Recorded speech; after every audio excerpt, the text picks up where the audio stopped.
Merci d'être avec nous sur Radio J comme tous les matins et nous recevons ce matin Éric Danon, ambassadeur de France en Israël de 2019 à 2023. C'est notre nouveau chroniqueur. Éric, bonjour. Bonjour. Merci beaucoup monsieur l'ambassadeur. Votre parole est rare et nous vous remercions effectivement d'autant plus d'avoir accepté de nous livrer une chronique hebdomadaire sur Radio J. Et la première ce matin est consacrée aux otages qui sont toujours détenus malheureusement par le Hamas.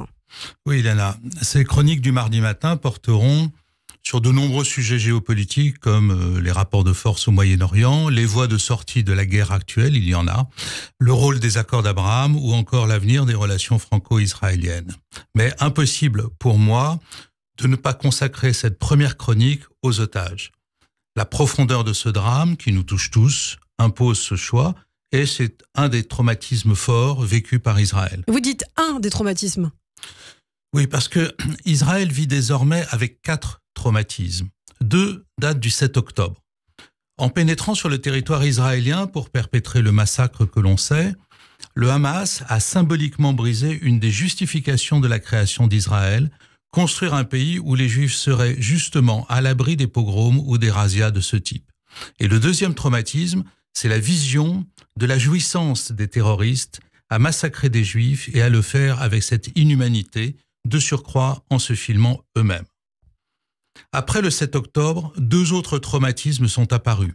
Celui lié à la considérable montée de l'antisémitisme dans le monde et du rejet d'Israël, jusqu'à la haine, l'agressé se retrouvant en position d'accusé. Et enfin, celui lié à la prise d'otages, d'autant plus profond qu'il révèle plusieurs dimensions. Alors vous dites plusieurs dimensions, lesquelles ? D'abord, évidemment, la souffrance humaine, celle vécue par les otages, leurs familles et leurs proches, mais aussi celle d'une douleur collective, face à laquelle, dans la solidarité, l'empathie, l'émotion et une grande détermination, les Juifs du monde entier se retrouvent unis, prouvant une fois de plus, s'il en était besoin, que le judaïsme, c'est aussi une famille. Et c'est particulièrement perceptible lorsque l'on va, j'y suis allé comme tant d'autres, sur le lieu du Festival Nova ou sur la place des otages à Tel Aviv.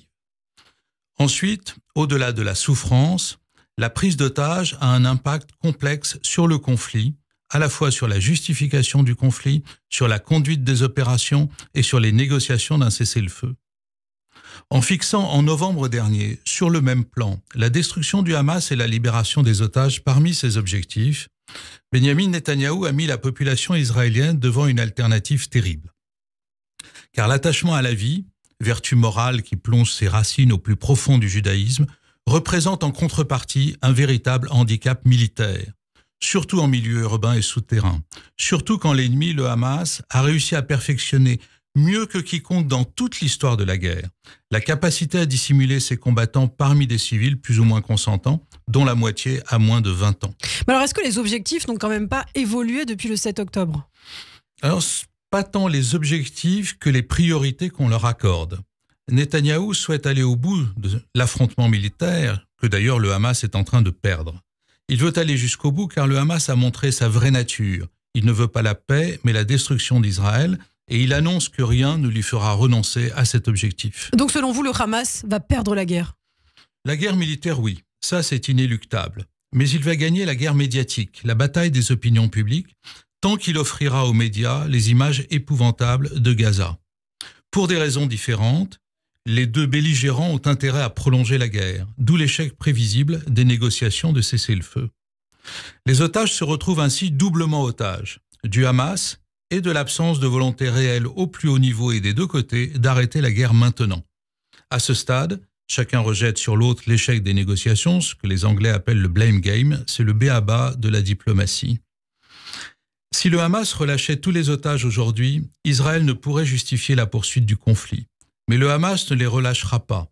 D'abord parce qu'ils sont l'assurance-vie de ses chefs, ensuite et surtout pour qu'Israël continue d'affaiblir son image internationale en continuant de faire la guerre, même si les Gazaouis commencent d'ailleurs à se rendre compte que le Hamas n'a jamais fait que leur malheur.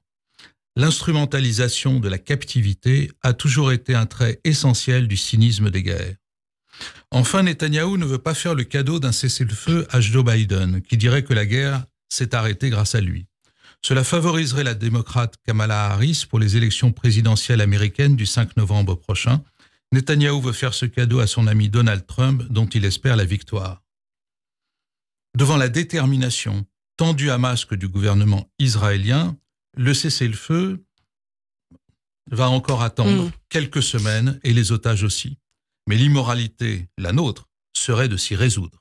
Merci beaucoup Éric Danon, ancien ambassadeur de France en Israël, qu'on retrouve chaque semaine sur Radio J avec grand plaisir. Merci d'avoir été avec nous et je vous dis à la semaine prochaine. Merci à vous. Radio J.